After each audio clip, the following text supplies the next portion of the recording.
Welcome. It's Wednesday, September 30th, and it is our last day before we move into the themes of October. And so today I'll be just kind of closing up our discussion about vision. And just before this, those of us who are alive just had the great pleasure of hearing our beloved member Pam Ferner speak about her vision. And speaking about one's vision can feel really, really personal and vulnerable. And so we all felt really lucky that we got that transmission from her. And if anybody else wants to share their vision, there's lots of space in Nowhere Village for you to do that. And we would all be really grateful to hear it. um, I'm also really curious about any questions that you have that have come up. When I first started doing this kind of work, I was mostly just reading books and finding resources online, and I didn't have a live teacher or a live community really to be discussing it all with and asking my questions of. And so I encourage you all to use that opportunity. And actually today, in preparation for today, I found the first time that I was asked to look at my vision or articulate my vision, and I was struck by what I wrote. And so I'm going to share that with you in a few minutes. Looking forward, tomorrow is both the 1st of October and the full moon. And and Sunday, this coming Sunday, I've decided that as we tip into the new theme of October, that I wanted to actually kick off the month with a weekend workshop, which is the first time that I've done this since we kind of got this whole thing started. To do a fuller workshop, which will have meditation. It'll have a yoga class in there, yoga and qigong. My movement style, as some of you are familiar with, is a little more blended, but and some time for creative practice. And so even if you haven't been, even if you've been either stumped by working on your vision or intimidated or just haven't had time, don't worry. We're going to talk about how really we're going to begin with vision. So if you have done this work, you can bring it forward. But if you haven't, it's okay. But we will start with that feeling into the vision for the world and for yourself. And then your mission is, how in this lifetime have I been given sort of the the gifts, the abilities, the opportunities to move the ball forward, so to speak, right? To contribute to enacting this vision. Yeah, so if you're a subscriber, that workshop is totally free, just like everything else. If not, there's just a little low fee. And if you want to bring a friend, this is a great opportunity too. If you've been participating in Nowhere Village and you want to bring a friend into kind of a more holistic experience, so they get the whole thing. And it's a Sunday afternoon, so some people aren't doing this weekday morning thing with us, but they can still participate.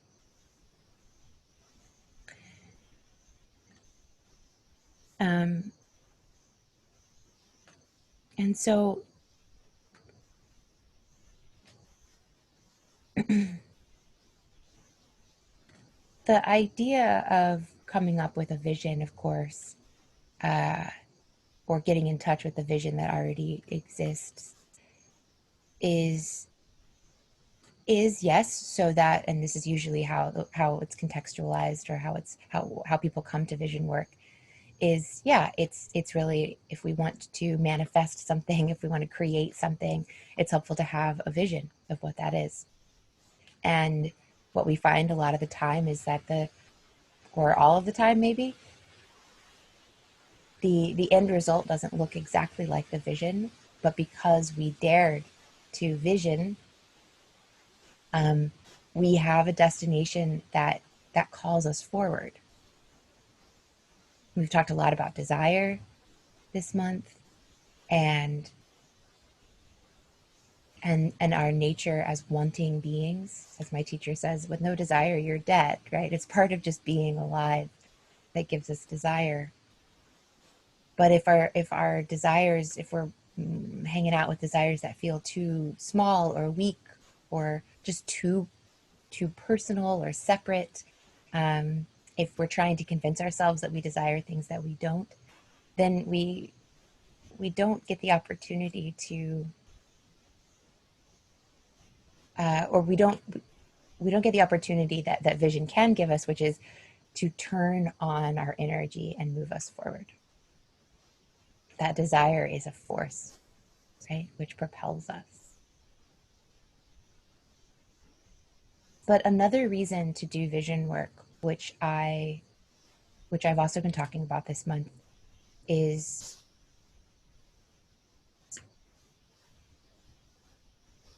to get clarity around the things that are working in the unconscious, and to start to turn on aspects of ourselves that aren't the ones that are normally validated, valued, and exercised. The really strong aspects in our culture tend to be using more left brain functions, more logic, analysis, rationality. And those can tend to actually block us from some of our greatest gifts as humans and make us feel really frustrated because we're not accessing the full kind of range or rainbow of what we're made of and what we've been given. Today's meditation, which some of you may recognize, it's a meditation that I've used in my personal practice a lot, and I have taught in the past, but hadn't taught in a while. I know at least one of the members present really loves it and uses it on her own. And it's a chakra visualization workshop or meditation. And and as I was coming up with what to lead in meditation, I was just reminded of how just doing something as simple as, we did this in various places, but just something as simple as picking a place in your body, breathing in and out of it, and visualizing light there, visualizing some color in your body. That act all on its own takes us away from the sort of overuse that most of us make of the mind. We're using the mind for things that it's not actually meant to do all of that. We're using that thinking and logicking. And our daily meditation practice, just using sensation and visualization in the way that we do in meditation, starts to turn on and open up these other aspects of self. And one of the I think the great tragedies of this of the culture that we live in right now is that we see all the time, is that sort of when one aspect of ourself is overstimulated, is overused. Just like if you imagine your body, if I just did a repetitive motion over and over again with one part of my body, I would overdevelop muscles there and I would atrophy and weaken in other places. And so, so even if you haven't been, getting a lot out of the actual, like the vision prompts I've been giving you all that stuff, I would love for you to move forward from September 2020, feeling empowered to access and utilize aspects of your psyche and yourself that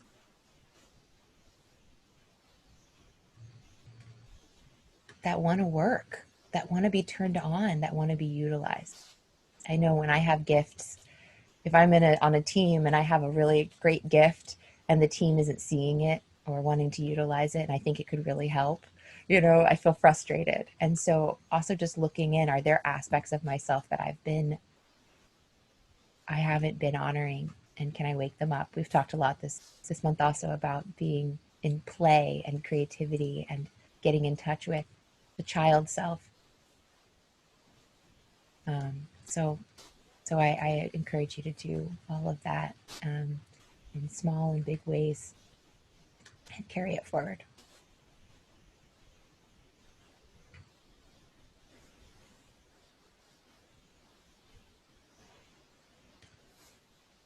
The other really important thing that I'm going to talk about today, which comes up not just when we're looking at our vision, but when we're looking at all of the coordinates. The coordinates are these sort of spiritual touch points, personal touch points, touchstones of that help us remember who we are and what we're here to do and what's important. And whenever we're looking at what's important to us, what we're going to be getting in touch with is um, our natural responses when what is most important to us is not honored. And so that's something I talk about a lot, but I'm going to talk about today, which is that we have very good reasons for bad feelings. I actually just read a book called that, Good Reasons for Bad Feelings, um, written by an evolutionary psychologist, which of course I'm blanking on the name right now, but I can put that up for you guys. Um, all about why we evolved to have challenging emotions: fear, anger, sadness, anxiety. And I talk about this a lot in Nowhere Village, but it was really helpful to hear it from a scientific perspective and um, to deepen my understanding in that way, my understanding of something that feels intuitively just so true. When I first started all of this, I was, without being conscious of it, what I really wanted was to become something other than I was. What I really wanted was to get rid of parts of myself that I didn't like. And without being conscious of it, there was sort of built into the way that I was doing my practices and the way that I was treating myself, there was something built in um, that basically was saying all day long, Erin, you're broken, you're wrong.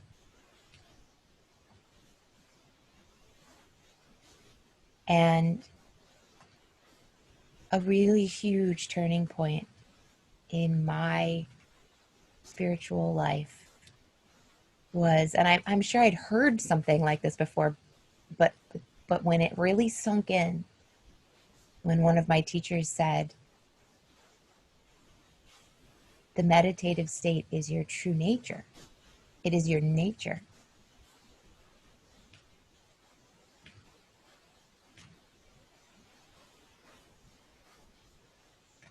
And I realized that I could relax and that I could just be what I am and that all of this would work out.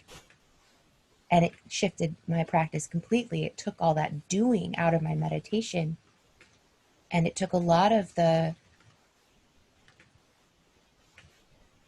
self-loathing, frankly, out of, or allowed me to start to catch the self-loathing that was baked into the way that I was approaching my life. The story that I'm wrong, I'm broken, and I need to become something else.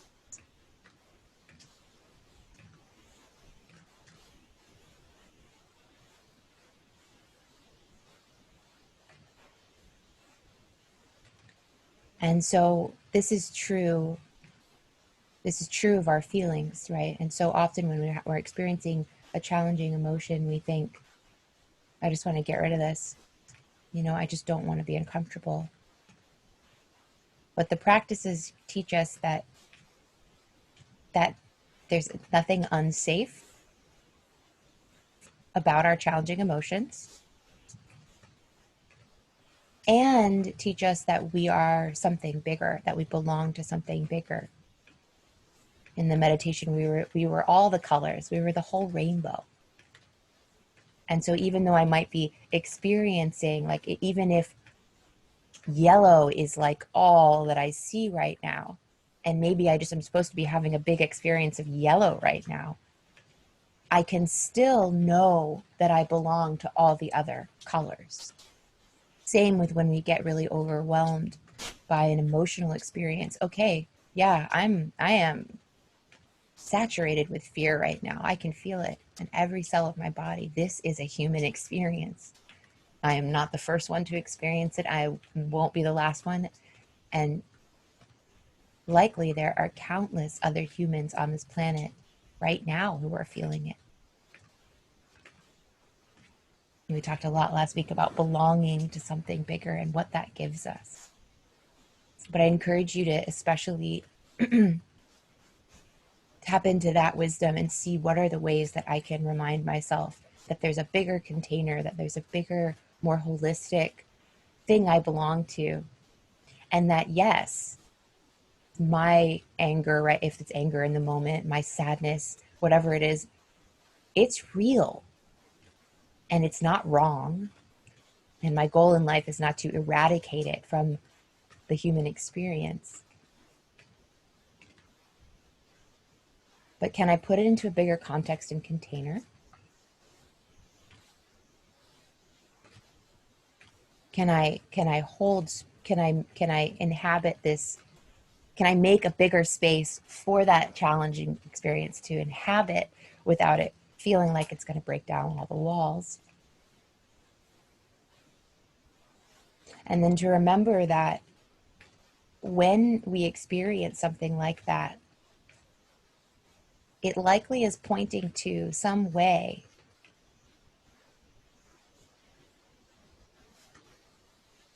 that we have fallen out of step with our vision or one of the other coordinates, right?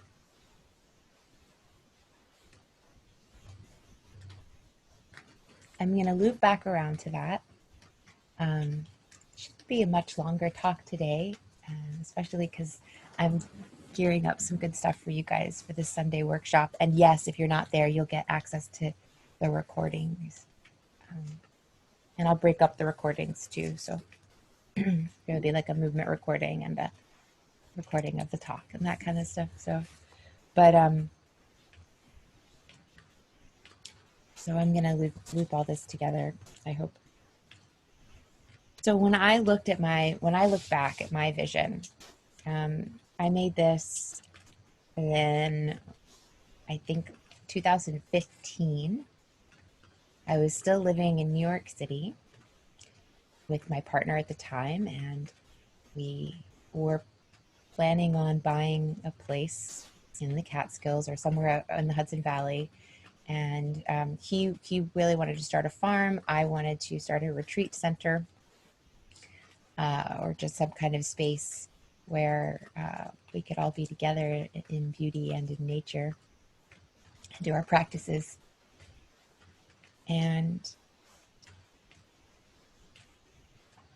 we were following along with something that he had discovered from Holistic Management Resources, which is this really wonderful framework for people who are getting into agriculture, actually, so that they could actually really consider the whole planet, really, and then how does this little farm fit in,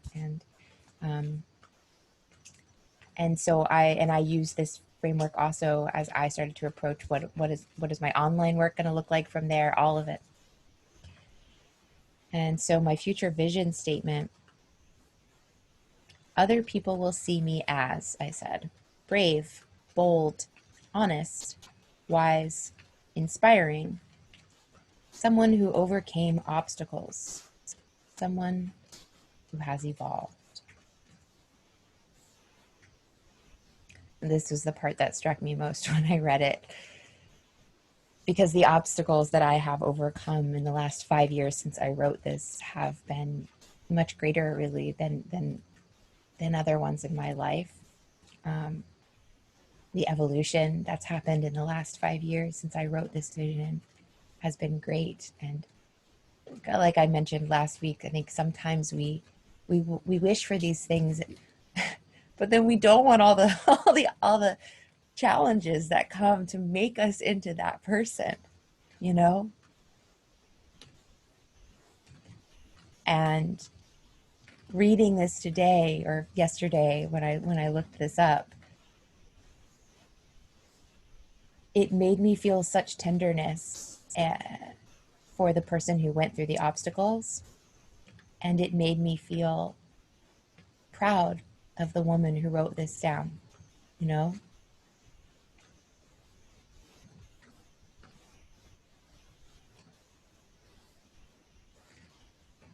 The rest of the stuff that I wrote isn't actually that interesting. Um, but and it very, very, very much aligns with my vision, the vision of my life that has come to fruition. But all of this is to say that it's, well, a few things. As you can see, the vision that, you know, the original vision that I had was, you know, I wanted to be living on that farm and running retreats for you guys and have little kids running around, which I never did have, you know. But the heart of the vision, the woman at the center of the vision, her character and the way that she walks through life and what she offers, that's all come very much true.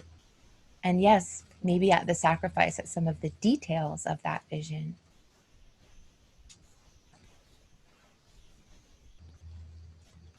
But the essence of it is there, and the heart and the soul and the truth of it is there.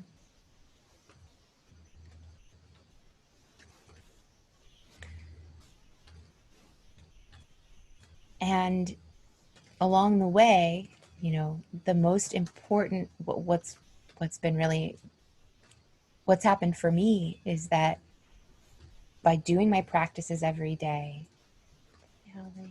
by doing my practices every day, by continuing to come back to my coordinates, my values, my truth, my vision, by continuing to be, to honor what matters most to me, my relationships. By doing that, I have been able to stay in intimate contact with what really matters. And along the way, I've had to make some extremely hard decisions about what has to go, about what little details and flourishes need to actually get cut so that I can come back to the core and the essence of what matters.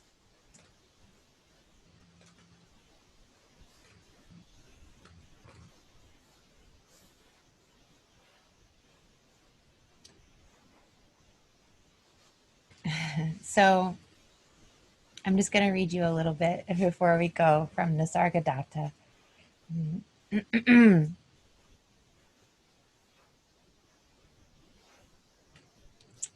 He says, "You want immediate results. We do not dispense magic here. Everybody makes the same mistake, refusing the means but wanting the ends. You want peace and harmony in the world, but refuse to have them in yourself. Follow my advice implicitly and you will not be disappointed. I cannot solve your problem by mere words. You have to act on what I told you and persevere. It is not the right advice that liberates, but the action based upon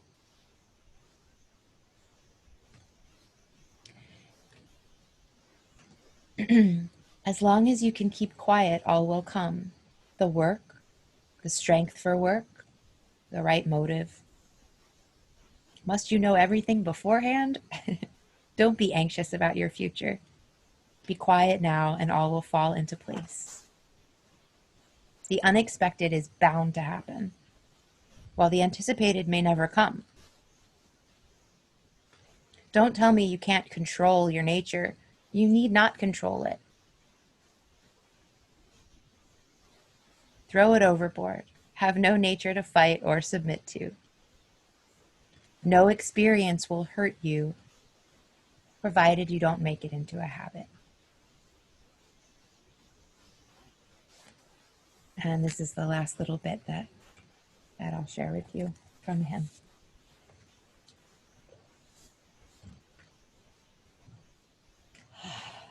He says, well, with your coming here, events have started rolling. Let things happen as they happen. They will sort themselves out nicely in the end. You do not need to strain towards the future. The future will come to you on its own. For some time longer, you will remain sleepwalking as you do now, bereft of meaning and assurance. But this period will end, and you will find your work both fruitful and easy. There are always moments when one feels empty and estranged. Such moments are most desirable, for it means the soul has cast off its moorings and is sailing for distant places. This is detachment, when the old is over and the new has not yet come. If you are afraid, the state may be distressing, but there is really nothing to be afraid of. Remember the instruction. Whatever you come across, go beyond.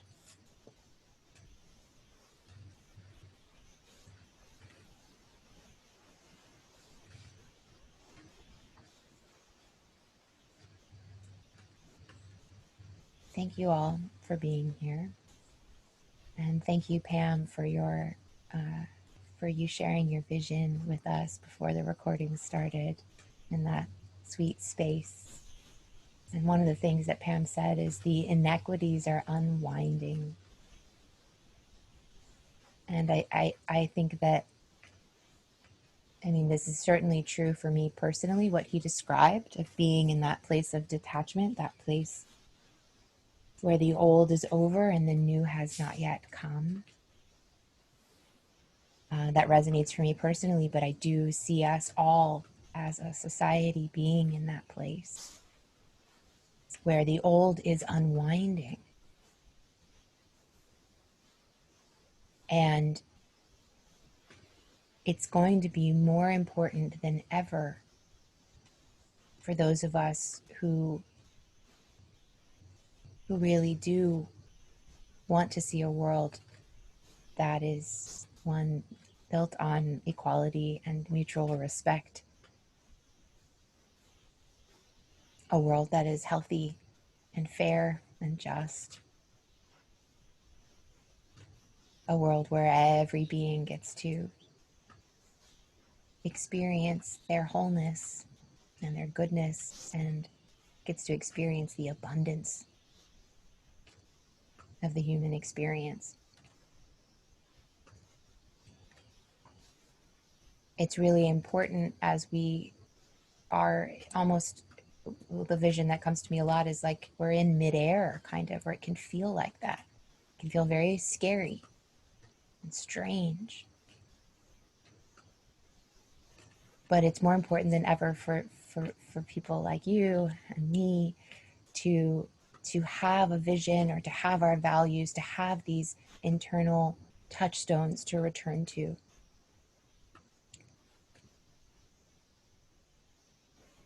And to know that when you feel estranged or empty, when you feel any of these really challenging things, it's valid.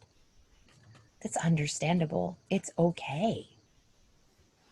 Beyond okay, it's actually probably a sign that you are waking up. A sign that this whole world is waking up.